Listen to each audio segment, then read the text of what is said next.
मेरा नाम फराज है। मेरी 3 बेटियां थीं। छोटी बेटी की पैदाइश पर मेरी बीवी का इंतकाल हो गया। मेरा कोई बेटा नहीं था, सिर्फ बेटियां थीं। बीवी के इंतकाल के बाद तो पहले पहल बच्चियों की जिम्मेदारी मुझ पर आ गई, लेकिन बाद में मेरी बड़ी बेटी जिसका नाम किरण था, उसने ये जिम्मेदारी संभाल ली और अपनी दोनों छोटी बहनों का ख्याल वो खुद रखने लगी। बहुत से लोगों ने बोला, औरत के बगैर घर अधूरा होता है, तुम दूसरी शादी कर लो, बच्चियों को भी माँ मिल जाएगी। इतनी छोटी बच्चियों की तुम परवरिश कैसे करोगे? लेकिन मैंने साफ मना कर दिया, क्योंकि मैं नहीं चाहता था कोई दूसरी औरत मेरी बेटियों पर जुल्म करे, क्योंकि ऐसी औरतें बहुत कम ही होती हैं जो दूसरों की बच्चियों को अपनी बच्चियां समझकर परवरिश करें। मैं एक सिक्योरिटी गार्ड की नौकरी करता था। मेरे घर में बहुत ही गुर्बत थी। जिस बंदे का मैं सिक्योरिटी गार्ड था, वो बहुत ही अमीर आदमी था। मैंने जगह जगह काम किया और फिर बिला आखिर मेरी ड्यूटी एक बड़े आदमी के साथ लग गई, जिसका बहुत बड़ा बंगला था। मेरी नाइट ड्यूटी होती थी और उसने मुझे रात को साइट पर बैठने के लिए एक छोटा सा कमरा भी बना कर दिया था। यानी इस घर में सर्दी में भी मैं वहाँ आराम से बैठ सकता था। मेरे मालिक का नाम सेठ फयाज था। वो शहर का बहुत बड़ा आदमी था। उसकी भी कोई फैमिली नहीं थी। यह अकेला रहता था। क्योंकि मेरे काम रात को जागना होता था, इसीलिए मुझे पता था घर में कौन आ रहा है और कौन जा रहा है। उनसे मिलने के लिए उनके दोस्त और कारोबार वाले लोग ही आया करते थे। एक दिन मैंने देखा कि रात के टाइम एक जवान और कमसिन लड़की को गाड़ी में लाया गया है और वो अंदर चली गई। उसकी शक्ल से लग रहा था वो बहुत उदास थी, लेकिन उसके बाद वो लड़की बाहर नहीं आई और अभी तक अंदर ही रही थी। सेठ साहब को देर तक सोने की आदत थी। मैंने माली से पूछा कि यार ये क्या चक्कर है, ये लड़की कौन थी? सेठ साहब की रिश्तेदार तो नहीं लग रही थी, क्योंकि मैंने तो सुना है आपका इस दुनिया में कोई भी नहीं है।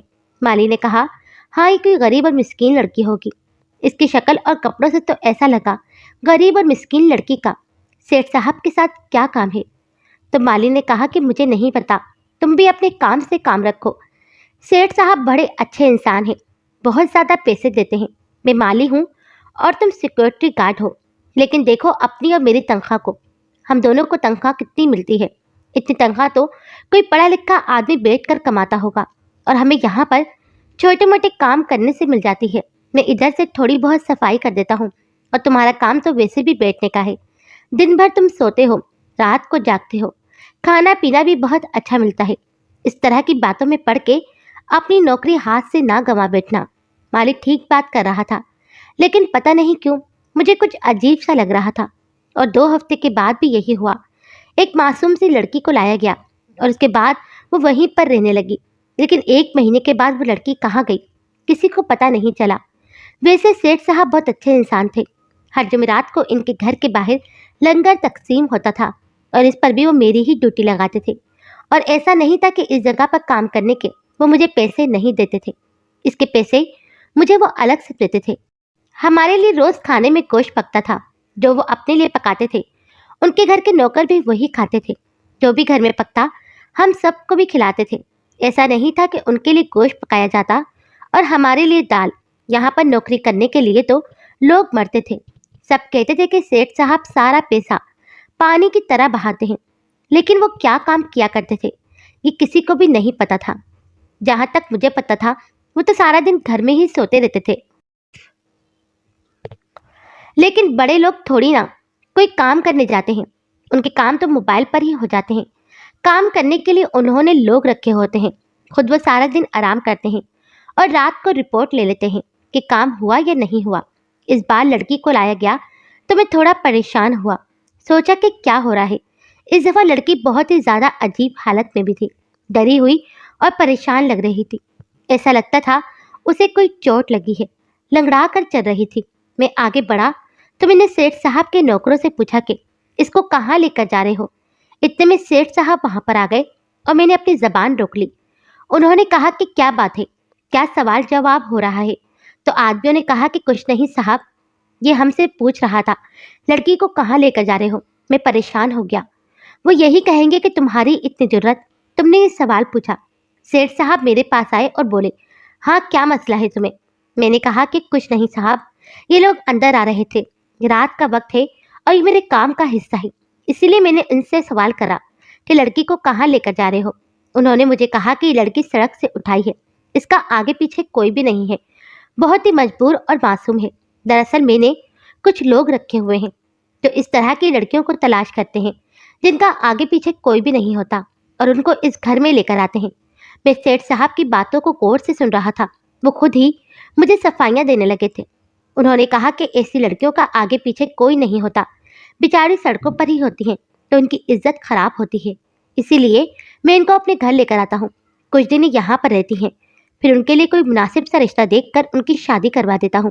یہ بات سن کر تو میرا دل ہی خوش ہو گیا۔ میں نے کہا کہ سیٹھ صاحب جو دنیا بھر میں نیکیاں کرتے پھرتے ہیں، ان سے کسی برائی کی امید ہو بھی کیسے سکتی ہے؟ انہوں نے یہی تو کرنا تھا۔ مجھے بہت خوشی ہوئی۔ میں نے کہا کہ یہ تو بڑی نیکی کا کام، کسی کسی کو اس طرح سے نیکی کرنا نصیب ہوتا ہے، اللہ آپ کو اس کا اجر ضرور دے گا۔ سیٹھ صاحب نے میرے کندھے پر ہاتھ رکھا اور کہا کہ تم بھی اپنا کام بہت اچھے طریقے سے کر رہے ہو، اسی طرح اپنا کام کرتے رہنا۔ میں جہاں بھی جاتا تھا ان کے ساتھ ہی تو جایا کرتا تھا۔ وہ کبھی بھی کسی ایسی معیوب جگہ پر نہیں گئے تھے جس کے بارے میں سوچ کر دل میں کوئی سوال آتا۔ انہوں نے ایک دن مجھ سے پوچھا کہ تمہاری کتنی بیٹیاں ہیں؟ تو میں نے کہا کہ میری 3 بیٹیاں ہیں، ان کی ماں اس دنیا میں نہیں ہے، گھر میں اکیلے چھوڑ کر آنا پڑتا ہے، لیکن کیا کروں، مجبوری ہے۔ سیٹھ صاحب نے مجھے کچھ پیسے دیے اور کہا کہ آج اپنی بیٹیوں کے لیے کچھ کپڑے اور مٹھائی لے کر جانا۔ وہ واقعی بہت اچھے انسان تھے، ہر کسی کا خیال کرتے تھے۔ جب میں اپنی بیٹیوں کے لیے اچھے کپڑے اور مٹھائی لے کر گیا تو وہ بھی بہت خوش ہو گئی۔ انہوں نے سیٹھ صاحب کے لیے بہت ساری دعائیں کی۔ میں یہ نوکری کر کے بہت مطمئن تھا، یہاں پر مجھے عزت کی روٹی بھی مل رہی تھی اور یہ انسان بھی بہت اچھا تھا، سب کا بہت خیال رکھتا تھا۔ ایسے انسان کے لیے کام کر کے انسان کو اچھا لگتا ہے اور اپنا آپ چھوٹا محسوس نہیں ہوتا۔ مجھے ایسا نہیں لگتا تھا کہ میں نوکر ہوں، کیونکہ وہ کبھی بھی مجھ پر کوئی مالکوں کی طرح حکم نہیں چلاتے تھے۔ میری بڑی بیٹی کی عمر 15 سال تھی اور اس سے چھوٹی کی عمر 10 سال اور ایک چھوٹی بیٹی 5 سال کی تھی۔ اس کو اسکول میں داخل کروا دیا تھا۔ مجھے میری بڑی بیٹی کرن نے بتایا کہ میں اسکول میں جانے کے لیے بہت زیادہ خوش ہے۔ سیٹھ صاحب کے دیے ہوئے پیسے سے یہ سب کچھ ہوا تھا، ورنہ یہ ممکن نہیں تھا، کیونکہ کرن کو تو میں نے اسکول میں داخل نہیں کروایا تھا۔ وہ بیچاری ان پڑھ رہ گئی تھی اور گھر میں اپنی بہنوں کا خیال کیا کرتی تھی، لیکن اس نے کہا کہ وہ اپنی بہنوں کو ضرور پڑھائے گی، اس لیے باقی بیٹیوں کو اسکول میں داخل کروا دیا تھا۔ اس سے کرن کے کام بھی پڑ گئے تھے، کیونکہ اس کو صبح جاگنا پڑتا تھا اور پھر ان کو تیار کروانا، لیکن اس نے کہا کہ میں سب کچھ کروں گی، اپنی بہنوں کو ان پڑھ نہیں رہنے دوں گی، کیونکہ آج کل زمانہ ان پڑھ لوگوں کے لیے اور بھی زیادہ بے رحم ہے۔ ایک دن میں نے ایک بوڑھے آدمی کو گھر کے آس پاس منڈلاتے ہوئے دیکھا۔ وہ بہت ہی پریشان تھا اور اس کی آنکھوں میں آنسو تھے، بار بار بنگلے کی طرف دیکھ رہا تھا، اندر آنے کی کوشش کر رہا تھا۔ میں نے اسے روک لیا اور میں نے کہا کہ بابا جی کیا بات ہے، پیاس لگی ہے آپ کو تو پانی پلا دیتا ہوں۔ اس نے کہا کہ نہیں، میں بڑی مشکل میں ہوں، میری جوان بیٹی نہیں مل رہی، اور آخری دفعہ میں نے اس کو اس طرف آتے ہوئے دیکھا۔ میں نے کہا آپ کو کوئی غلط فہمی ہوئی ہوگی، میں بھی پورا دن یہیں بیٹھا رہتا ہوں، میں نے تو کسی لڑکی کو نہیں دیکھا۔ بابا جی نے اپنا سر پکڑ لیا، پتہ نہیں میری بیٹی کہاں چلی گئی، میں کب سے اسے ڈھونڈ رہا ہوں، مارا مارا پھر رہا ہوں۔ اگر تمہیں یہاں کوئی لڑکی نظر آئے تو اس کو میرے بارے میں بتا دینا، اسے ایک بوڑھا انسان تلاش کر رہا تھا۔ میں نے کہا میں آپ کی مدد ضرور کروں گا، آپ پریشان نہیں ہو۔ بابا جی بہت ہی مشکل میں تھے، ان کو دیکھ کر دل بیٹھ گیا۔ سارا دن انہی کے بارے میں سوچتا رہا کہ اللہ ان کی مدد کرے۔ ایک دن سیٹھ صاحب کے خاص آدمی فیاض کو کسی سے فون پر بات کرتے ہوئے سنا۔ وہ گلہ کر رہا تھا کہ سیٹھ صاحب اسے وقت پر پیسے نہیں دے رہے۔ کہنے لگا ملک صاحب تو کسی کو ٹائم پر پیسے نہیں دیتے، دماغ گھوم گیا ہے ان کا، امیری ان کے سر پر سوار ہو چکی ہے۔ اللہ ایسا مالک کسی کو بھی نہ دے، اپنا کام کروا لیتا ہے اور میری پیمنٹ مجھے دیتا نہیں، اللہ اس کو پوچھے گا۔ میں یہ سن کر حیران رہ گیا، اتنے اچھے انسان کے بارے میں کس طرح کی باتیں کر رہا ہے یہ شخص۔ یہ ہر وقت سیٹھ صاحب کے ساتھ رہتا تھا، ان کا فون پکڑنے سے لے کر ان کے سارے معاملات یہی دیکھا کرتا، اور پھر بھی ان کے خلاف اس طرح کی باتیں کر رہا تھا۔ جس کا نمک کھاتے ہیں اسی کے لیے نمک حرامی کرتے ہیں۔ میں تو کبھی بھی سیٹھ صاحب کے بارے میں اس طرح کی بات نہیں کرتا تھا، کیونکہ مجھے پتا تھا وہ اچھے انسان ہیں۔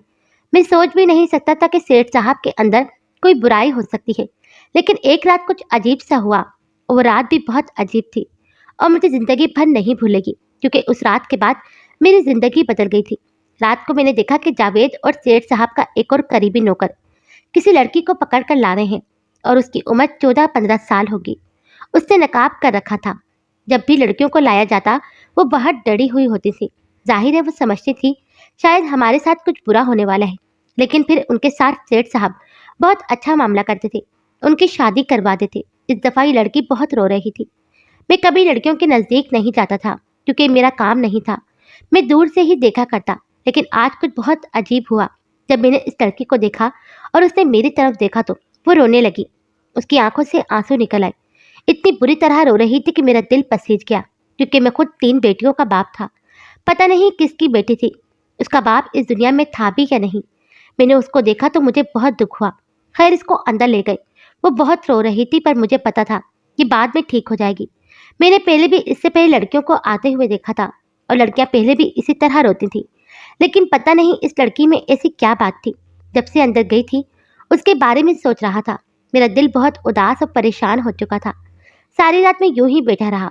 कभी कभी मुझे नींद भी आ जाती थी, लेकिन आज मुझे नींद नहीं आ रही थी। बंगले में बिल्कुल खामोशी थी। सारे लोग लगता है सो गए थे और मुझे नींद नहीं आ रही थी।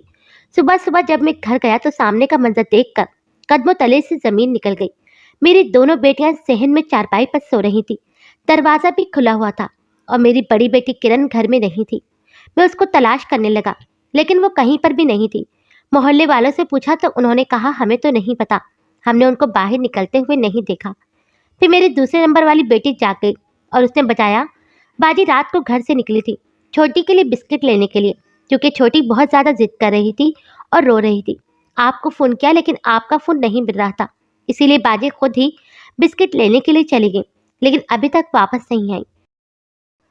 मैं फौरन समझ गया ये सब क्या हुआ होगा, क्योंकि मेरे दिमाग में कुड़ियाँ जुड़ने लगी थी। उस दिन जब बाबा वहाँ पर पहुँचा था वो भी अपनी बेटी को तलाश कर रहा था। वो लड़की भी हमारे आसपास के इलाके की थी, तभी तो वो तलाश कर रहा था। और कल रात को जिस लड़की को लेकर फयाज गया था वो कोई और नहीं बल्कि मेरी अपनी बेटी थी। इस लड़की का कद उम्र बिल्कुल मेरी किरण जितना ही था और वो तभी मुझे देखकर रो रही थी, वरना इस टाइम वो और कहाँ हो सकती थी। इसका मतलब ये लोग झूठ बोलते थे। ये बेसहारा मजबूर लड़कियों को नहीं पकड़ते थे, बल्कि ये लोगों की बेटियों को अगवा किया करते थे और अगवा करके उनकी शादी तो बिल्कुल भी नहीं करवाते थे, बल्कि शायद उनके साथ कोई जुल्म किया करते थे। मेरा खून खोलने लगा। मैंने अपनी बंदूक उठाई, सीधा सेठ साहब के बंगले की तरफ चल दिया। जाने से पहले अब मैंने अपनी बच्चियों को कहा कि अगर मैं वापस नहीं आया तो अपने चाचा के घर चली जाना, क्योंकि मैं जो करने जा रहा हूँ कोई आसान काम नहीं था। मेरा खून खोल रहा था, मेरे हाथ पांव कांप रहे थे, मेरी आंखें लाल हो चुकी थी। आज मैं सीधा ही बंगले के अंदर चला गया। सामने ही सेठ बैठा हुआ था। कहने लगा क्या हुआ है, कोई जरूरी काम है? मैंने कहा सेठ साहब रात को यहाँ पर एक लड़की को लाया गया था, वो कहाँ है? उन्होंने कहा कि तुम क्यों पूछ रहे हो? मैंने कहा कि बेचारी बड़ी डरी हुई लग रही थी, इसीलिए। उन्होंने कहा कि अभी तो ऊपर वाले कमरे में ही है, कोई अच्छा सा लड़का मिल जाएगा तो फिर उसकी शादी करवा देंगे, बड़ी ही प्यारी लड़की है। मैंने अपनी मुट्ठियों को भींच लिया था। इसका मतलब ये एक शैतान सिर्फ आदमी था। इसके नौकर जो इसके बारे में बुराई कर रहे थे वो झूठी नहीं थी। मेरी आंखों पर पर्दा पड़ा था। मैं सोच भी नहीं सकता था कि इंसान इस तरह का निकलेगा। जिसके बारे में बात कर रहा था वो मेरी बेटी थी, कोई और नहीं। और इससे पहले भी न जाने कितनी लड़कियों को ऐसे ही अपने बंगले पर ला चुका था और लोगों से झूठ बोलता था कि मैं उनकी शादी करवा देता हूँ।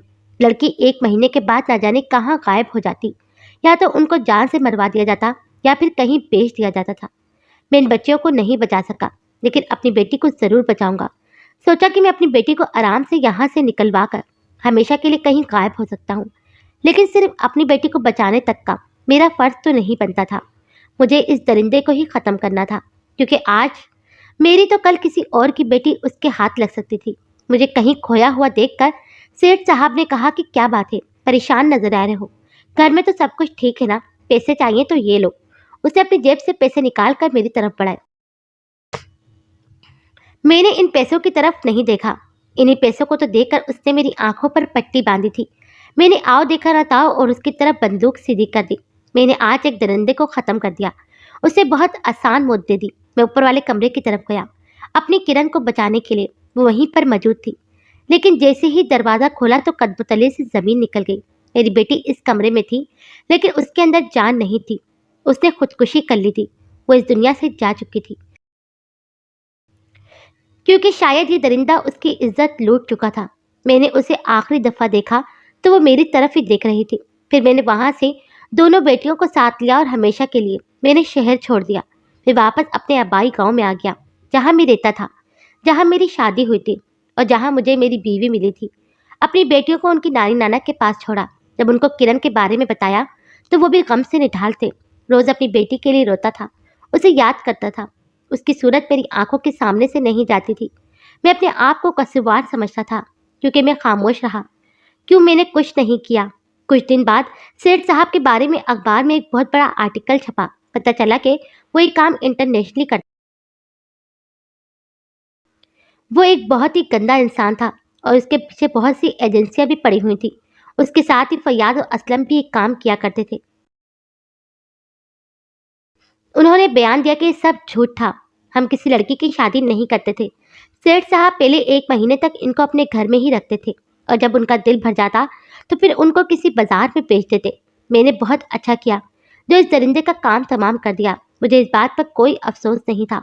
ہو سکتا ہے کہ کبھی پولیس مجھے ڈھونڈتی ہوئی مجھ تک آ جائے تو میں ان کو بھی سب کچھ بتا دوں گا۔ ہاں، میں نے ہی اس کو ختم کیا، میں وہاں سے کبھی بھی نہ بھاگتا، لیکن اپنی 2 بچیوں کا بھی مجھے خیال کرنا تھا۔ اللہ میری کرن کو جنت میں جگہ دے اور اللہ اس کے درجات بلند فرمائے، آمین۔ اس کا خواب تھا کہ اس کی دونوں بہنیں پڑھ لکھ کر اچھی انسان بنے اور اب یہی میرا خواب ہے۔